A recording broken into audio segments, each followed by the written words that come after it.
Eula, you went to school in Española, right? Yes, I Española, did. and you were the valedictorian of your class. That's right. The class of 42.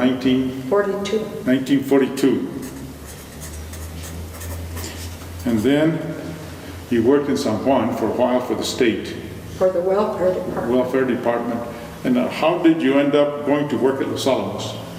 Well, when I found out that they were hiring, that they were beginning to hire personnel to work with the Army, the Manhattan Engineer District, I became interested and I applied for a job. I got a job for a couple of months working as a charwoman, they called it. Mm-hmm. We used to make the beds for the Oppenheimers and all those scientists that were up there. And in a couple of months, it just happened that my neighbor, Berlina Quintana, was working in personnel, and they started recruiting office help. She put a bug in my ear that there was an opening. You heard from Berlina Chuleta that they needed office help. Right. And I went to apply for a job in the personnel office. Lo and behold, I was interviewed and I got it. I got a job working in the fiscal office. We were reconciling invoices, and of course we didn't know what they ordered some funny things, and of course we didn't know what the funny things. We had no idea what they were talking about, but we had to check the invoices to make sure that everything was kosher. And then gradually I became I went from clerk to clerk stenographer, and I worked for a man called Max Wisniewski, who was originally from Oak Ridge, Tennessee. And after that, our office became the finance division, and the first one that we worked for was the adjutant general. His name was Major Davis. And then it became the finance division, and I went to work for Colonel Martin. And I was working, I guess I was probably a clerk typist at the time, but I and several of the members of the military personnel did all the typing of all the checks, the military, the civilians, all the checks that were paid out by our office, we had to type. We also had to type all the bonds. Some of the people would buy bonds, and we had to type those. And after that, I went to the travel section. And Who did you work for in the travel? In the travel section, I worked for Pat Karam was her name. She became McAndrew. But in the fiscal office, I worked with Pat Krikorian, whose picture hangs in the museum right now. I guess she worked part of the time for the tech area, but preliminarily she worked in the unclassified section of the fiscal office with me. Both of us did the work on the invoices. And but when I went to the travel office, I worked with Pat Karam and Sig Berger, who was from New York, and we did the travel function. And then eventually they hired a civilian in the travel office. This was still military personnel. They hired a civilian to head the travel office because Sid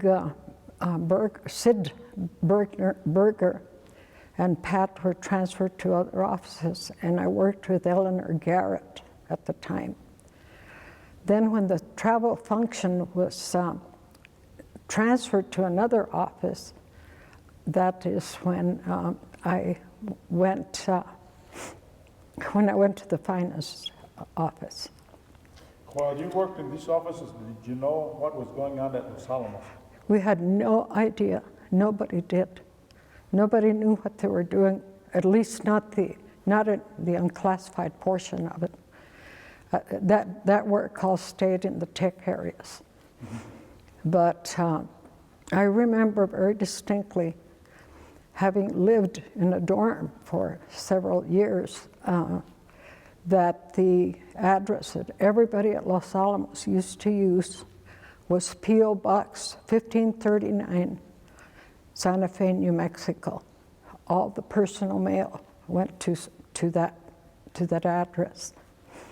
Later on, they established mail and records in the tech area, and it was headed by, I don't remember the name of the man that headed the mail room, but Fred Roach transferred from the post office to the tech area and went to work in the mail section. And I remained with the Department of Energy, with the Atomic Energy Commission, and whatever else they named that the office. Now it's the Los Alamos area office. And I became, and I was a secretary. Again, I was in the finance office, typing up all these cost reports, and at that time we were doing classified work, which I cannot elaborate on. And I became a clerk steno, that's what they used to call us.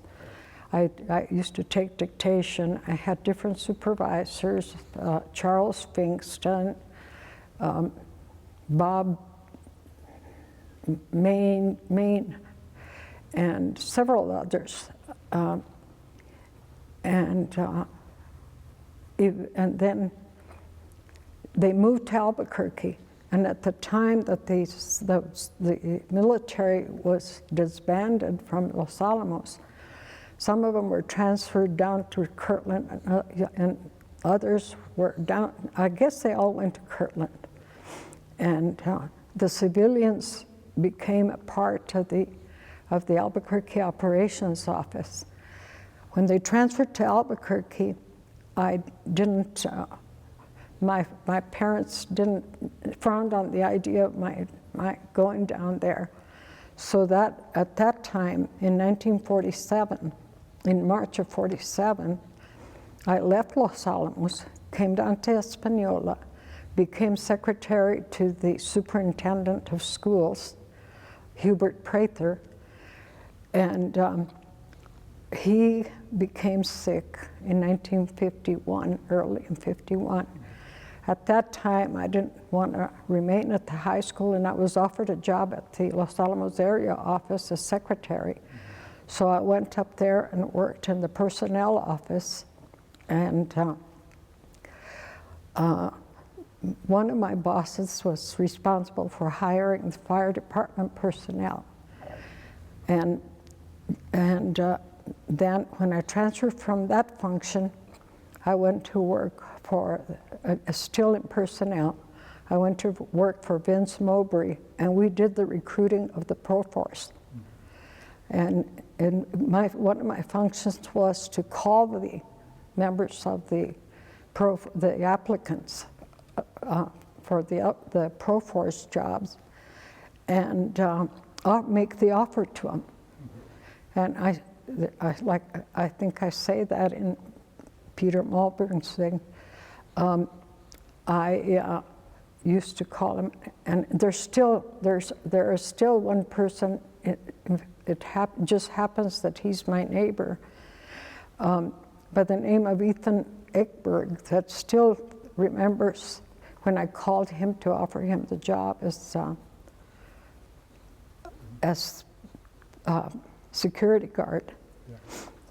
Going back to the early days of Los Alamos, where were you when you found out what was going on at Trinity? We were in the finance division. Okay. Oh my gosh, that was quite What happened, how did the people in Los Alamos react to the Trinity Test? Oh, everybody was elated. Everybody, they had parties, they raised all kinds of cane like they hadn't done before. Everybody was so happy, and they had a big reunion in downtown. Oppenheimer was there. Robert Oppenheimer was the gentlest person that I have ever encountered. He would walk by, no matter whether it's a janitor or office help or whatever, he'd tip his little hat and he would say, he would always speak. He made no distinction whatsoever. And what other scientists besides Oppenheimer did you know? Did you know Teller? oh yeah, I knew it. I knew. What are your impressions of Teller? He was always kind of a rough man, always had a rough voice, and always spoke with authority, and he wanted people to know that he had the authority. And of course, rabbi and all those, we knew him by face, but we didn't have the privilege of getting acquainted with them. We would see them, and Did you ever see Enrico Fermi? I saw Enrico Fermi. Yes, I did. And now, after the Trinity Test, did you have any indication that the bomb would be dropped on Japan? No. Okay.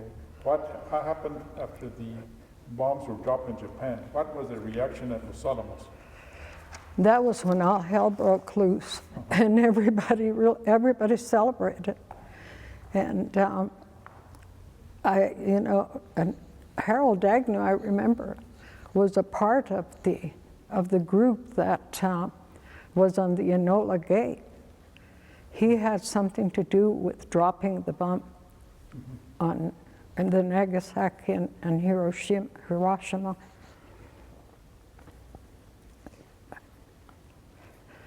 But he was a very humble man. He didn't let you know that he stooped down to everyone's level.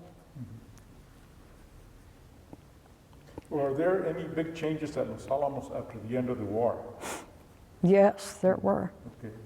Because all the military personnel left, all the scientists, the big scientists left, and the only ones left were people like Bradbury and Carson Mark and McDougall and some of those other people that became division leaders. And then they started hiring or firing people hiring the ones they needed and getting rid of the ones that they didn't need. So it was, quite an experience. Now, how did you travel to Los Alamos when you first went to work there during the war years? Well, at first, they had the Cuesta de la Culebra, which is, I guess, Snake Hill. We used to ride up with my father, and there were points along the way where we had to stop to let a car go by, because it was like a horse trail. There was not room for two cars on the road. And eventually, they widened the road a little bit, but it was still rough, to the point where it became a two-lane road. And it was a two-lane road for years and years, until I guess they started getting more money in the budget or something, or they got tired of driving on those rough roads and they started widening the roads. Did you ever travel to Los Alamos by Army bus? All the time. After my father quit working up there, because he worked in the Sigma building, in the old Sigma building, which And he started feeling he started feeling poorly. And he said, I am not going to stay up there. But I'm sure that he, knowing what I know now, I'm sure that he was exposed to a lot of stuff that he didn't like, or something made him decide to quit. And he came back to Espanola. And we moved up there. We moved up there to my sister, and I moved up there to the dorms. Mm-hmm. And that was when we had to ride the buses on the weekend to come home and back up on Monday morning to go back up.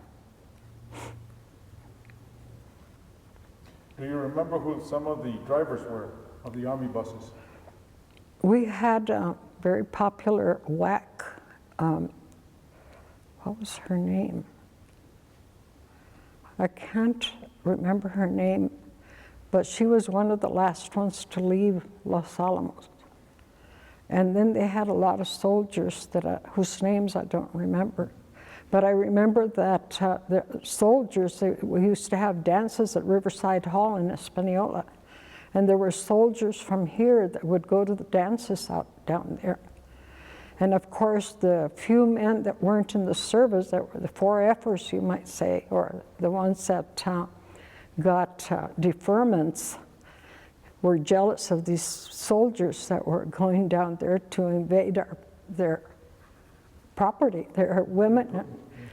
And they would have some really good fights. And finally, they got used to the idea of the soldiers going down to the dances, and they were accepted. Mm-hmm. But it took a lot of doing for that to happen.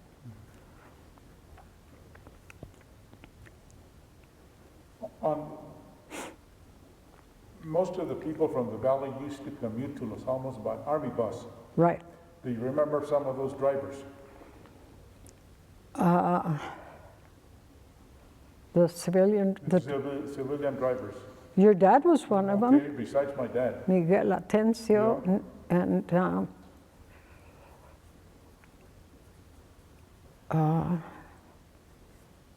what about your uncle Miguel? Yeah, Miguel Gomez. Miguel Gomez.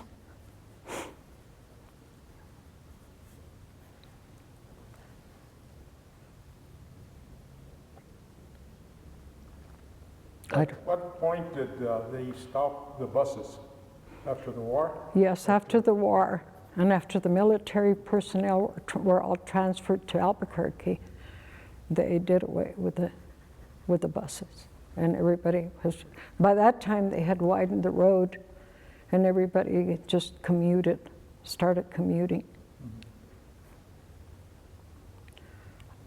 I never moved down here until 47 when I quit to go to work at the high school. I lived up there all the time after my father quit working.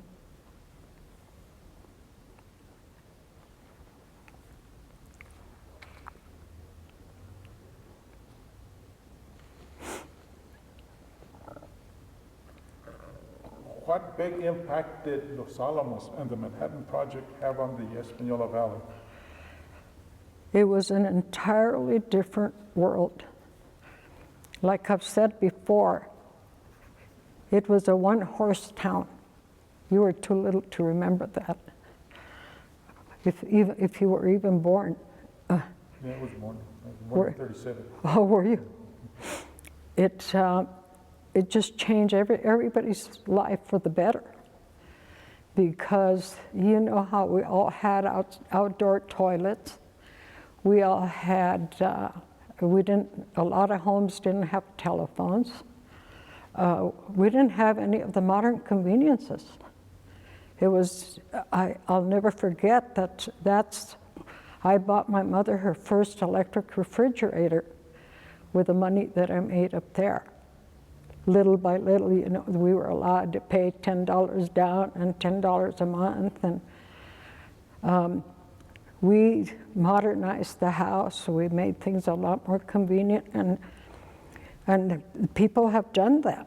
I think that people in the valley always took Los Alamos for granted because nobody had modern conveniences, and then they started going over their heads and building homes that actually they shouldn't have built because, they're too expensive to keep up now this day and age. But our lives changed entirely. And of course, we missed a lot of the fun things because they did away with the railroad. I remember my grandmother and I taking the Chile line to Antonito. She had relatives there, and it went as far as Alamosa, so we got off in Antonito and the train went on from there. We went on one day and came back about a week later. So there were very few people that had cars. I remember when my father bought his first car. He bought a car with a rumble seat, and there were 3 of us girls that used to have to squeeze in the rumble seat, and he and my mother would have the luxury of riding in the front seat. Did you ever meet Klaus Fuchs? No, but I'm sure that I saw him at one time or another because on Thursday nights, all the big shots up there, Teller and all of them, Bradbury, and Bradbury was a soldier at the time, they all used to congregate at the Fuller Lodge. I think it was on Thursdays that they always had. George Marchi used to be the chef, and he made the best spaghetti in the world. I don't think I've ever eaten spaghetti like that. And they would all go to that. Nobody would miss a spaghetti on that particular night. Did you ever meet Seth Nadermeyer? Who came up with the implosion idea? No, I don't think I did. I'm not surprised, but I had to try. Yeah. How about Jim Tuck? Oh, yeah. He always. Jim Tuck. Jim Tuck was the division leader of the physics division for many, many years. And he always had his little pipe. That's what I remember about him. He was a very distinguished looking man. And yeah, I can remember him, especially as being a part of mail and records where we had to route the mail. He got a lot of mail, from big shots and people in Washington and all that. How about Hans Bethe? Hans Bethe, I knew Hans Bethe. In fact, I went to I think that's in that ceremony when they celebrated Agnew's, was it 80th birthday? There's an invitation there to a joint yeah. Yeah. Well, that's the last time that I saw Hans Bethe. Was at his award ceremony, and that's the last time that that's how long it's been since I last saw him. Richard Feynman. Feynman? Feynman. I saw his picture hanging in the hallway enough that I feel like I knew him. He was awfully junior during the war. Yeah. But he didn't stay junior. Yeah. He wasn't one of those that stayed, because I knew all the division leaders. Okay. And you knew Bradbury very well. Yeah, in fact. How well did you know Bradbury, and what were your impressions of Norris Bradbury? He was very, very nice. I mean, I worked for Pat McCundry in Mail and Records already, and she gave me the task of buying his retirement gift. I went to the Chimayo trading post, Chimayo Ortega's weaving shop, and I bought him a beautiful white with turquoise blue Chimayo rug. He loved it. And when he retired, Pat had little party for him in Mellon Records where we presented him with that Chimayo rug. He went to my retirement party and he honored me by giving me a photo. I have a large photograph of him, but I didn't even venture going to get it. And Agnew did the same thing. The directors that were there for my retirement party, which is the biggest party that was ever held for a retiree employee at the lab, they honored me by giving me a picture of themselves. And Kerr wrote me a very nice letter, which I have among my souvenirs here. And so I knew the director, all the directors, Bradbury, and to me that it was quite an honor that I got to pick Bradbury's retirement gift. And you retired as a group leader.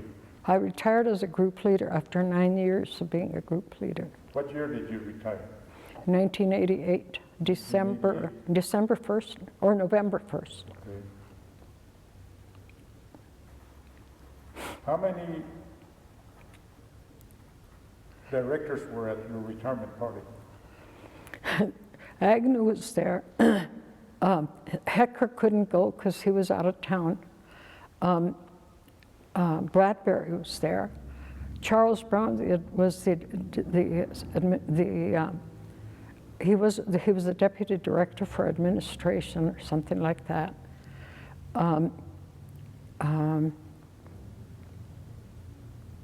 Kerr wrote the letter because he couldn't be there.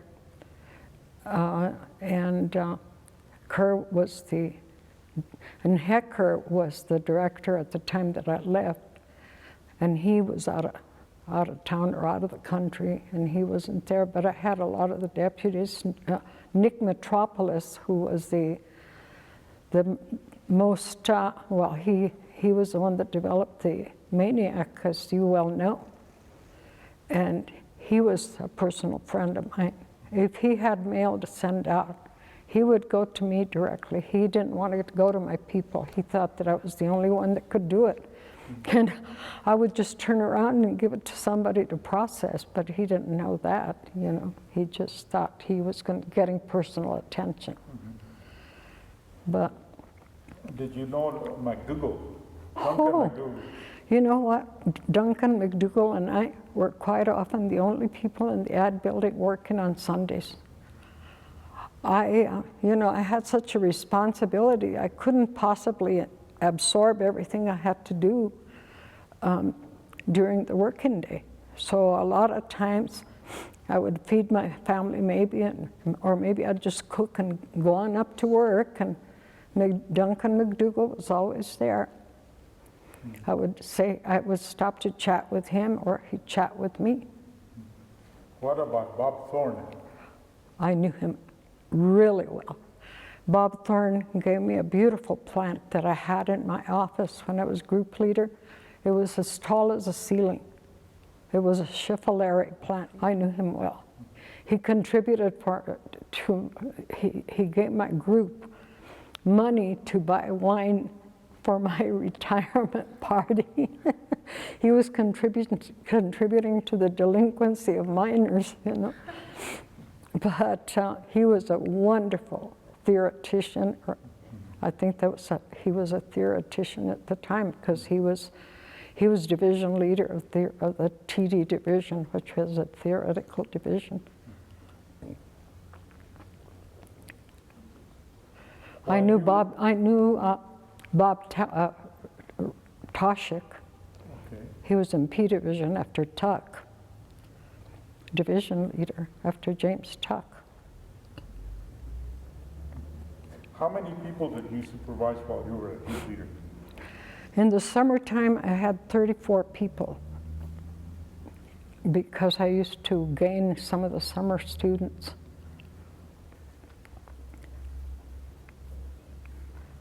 And what big award were you given at the lab? I was given the Distinguished Performance Award in 1983. I got a single award. Lydia Martinez and I got the single, the rest were group awards.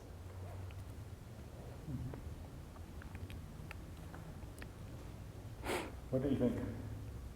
Anything else that you find amusing about working at Los Alamos? I loved it. I always, I was treated royally. I felt that I couldn't have accomplished any more than I did, considering that I did not have a college degree, and I made it to group leader, so how could I be ungrateful? I loved the laboratory. It was after I retired, I worked 13 more years.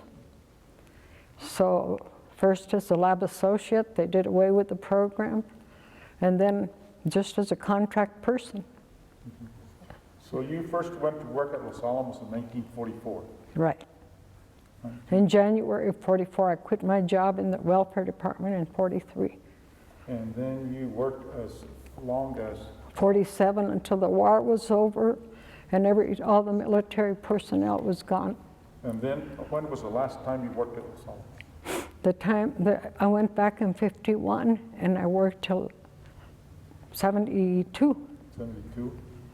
1972, and later you worked as a contractor, right? I worked for Floyd doing the radiation exposure claims down here in Espanola for a year.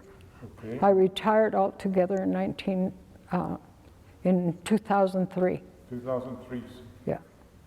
So you were at Los Alamos off and on since 1944 until 2003. Right. If I counted right, I worked up there 53 years.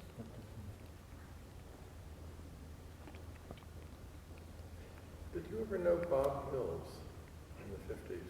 I did. L. Mills, yes. He was the division leader. I believe he was in, if I remember correctly, either CMB or CMF. He did cryogenics, low temperature Yeah. stuff, yeah. So it was CMF. Because Ed Hamill became assistant director for energy, and Bob Mills remained. Can you tell us a little about Ed Hamill and Bob Mills each? I don't know as much about Mills as I do Hamill. When Hamill was the assistant director for energy, we worked for him. He was one of the ones that we routed mail to. He became totally dependent on us. I have a note from him, but I couldn't put my hands on it, where he thanked me very much for having done the work that we did, because he knew that he could depend on our records. It was up to me to determine what records were of historical value. My people would process all the records at the end of the year, that we would keep records for a year in our active files, and anything older than a year, we would have to send to the central records, to the record center. And he wrote me a note telling me that he was really proud of me and my people, because for years and centuries, the laboratory would continue to rely on the records that we sent, which have now become historical. And that is true. We did that.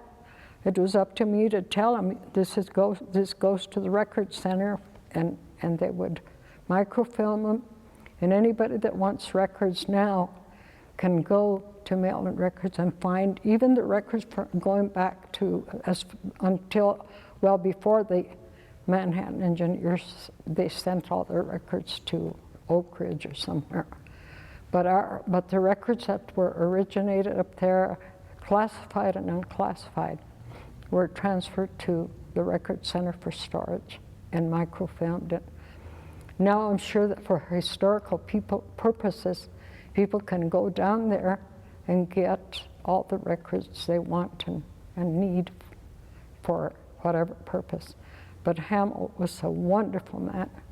I am so sorry to hear that he is not able to do what he did anymore, because he was a really good person, both scientifically and personally. How about Paul Goethals? Did you know Paul Goethals? Oh, I knew Paul Goethals. I still know him. I go to retirement parties up there. They invite me for like Christmas and stuff. Paul Goethals is always there. He was in J11, and he was very instrumental in doing the flight things, you know, and a lot of his stuff. Most of it was classified. But he had his own laboratory plane and all that. But Bob Mills was in cryogenics, and I know he got and sent a lot of correspondence, but I didn't personally know him as well as I would have liked to. He was a great practical joker, among other things. Yeah, yeah. But the division leaders that were there from 51, I mean, when I went to work in mail and records, it was in 57. I knew them, or something about all of them, because of the processing of the mail. Did you know Thomas Shipman? Oh, Yeah. Dr. Shipman? Dr. Shipman. Yeah, I did. And Dr. Baker from CMB. He was a sweetheart. Bob Baker was, well, because he became deputy assistant to the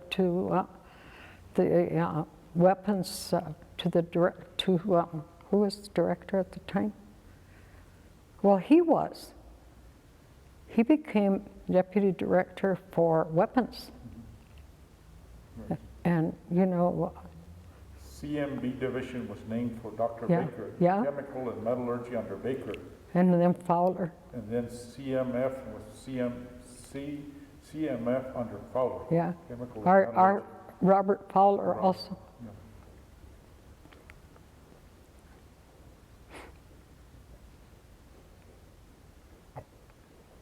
Over that many years, there have been many, many experiences. Oh, we had our bad encounters at times because people resented the fact that we opened their mail. They didn't know that there was a director's office memo giving mail and records the authority to open and handle the mail. We had that authority from the director. And they would call Agnew, there was one person from T Division that was very, very angry because we opened one of his personal letters, and he complained to Agnew about it. And all Agnew did was tell him, if you don't want your mail opened, send it to your home address. So that took care of that. I'm trying to think of other names that Jane Hall. Jane Hall was assistant director to Bradbury. And she was the weapons, in charge of all the weapons programs. GMX, WX now, but GMX at the time, all the T Division, TD, all those were under her purview. You knew Jane Hall very, very well. Yeah, oh yeah.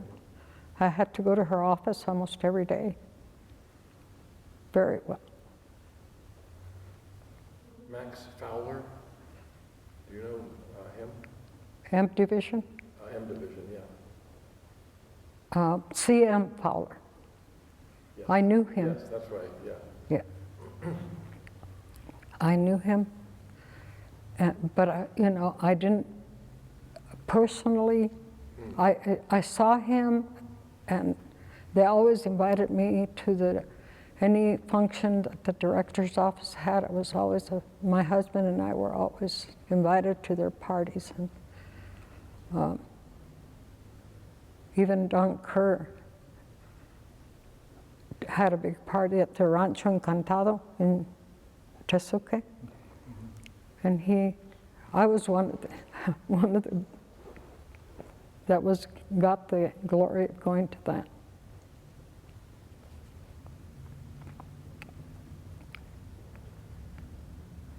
Al Graves was a great guy too. You know, he was in the testing division, J division, and he was quite an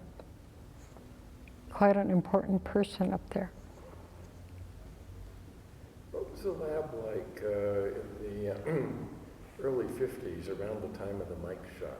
Can you tell us a little bit about the feeling? In the early 50s, I still wasn't at the lab, but they were handling, it was, you know, that was a classified program, so there wasn't much that they could discuss in open forum. What was the, can you tell us two of the funniest or strangest things that happened to you at the lab? Unclassified, funny or strange, of course. The strangest things.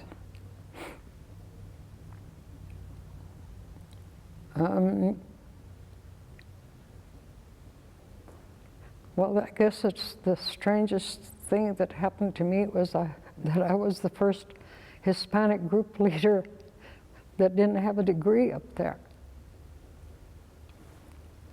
And that's the strangest thing that happened to me. But I named me to the first women's committee that they had up there. But I found that strange because I just never expected it to happen. Well, she had a lot of responsibility taking care of the director's office mail, and they had to be done right. Yeah, that's why I was not real popular with my employees, because I had to be strict. We had to do it right.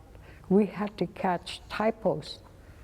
If they, you know, we had to scan all the mail for typos, and it was our responsibility to return everything back. Like if somebody was making a compromise to sell or buy something, that we had to send it through the proper division leader, and quite often it was rejected, and of course they blamed us for being in the middle of it. Those were times where we used to kind of sweat a little bit, but it always got resolved, you know. What are a couple of the highlights in your career, the things that you are the very proudest of? And that can include even things you've told us, but if you say it again. Well, I guess the thing that I was the proudest of was when they told me that I had been nominated for the Distinguished Performance Award, that they had to get an endorsement from all the directors' offices and some of the division offices, and that I got it. That made me very proud. Who did you like to spend most of your free time with? When you were still up in Los Alamos, but you weren't at work? What did I enjoy doing? While I was working or after I retired? Oh, well, like after a work day, while you were still working, but when you got off of work. I would come home to my family because I had two little girls that I had to take care of. My mother was my babysitter for one of them, and then I had to get a babysitter for the other one. So I guess coming home to my family was after I retired, and in the summers when I was a lab associate, we had the good fortune of traveling to Alaska we took our fifth wheel trailer and truck, and we went to Alaska, which was about 11,000 miles round trip. And we did that 3 years. So I enjoyed that very, very much. Now I'm at home with my puppy. I lost my husband 3 years, it'll be 4 years, the 26th of January.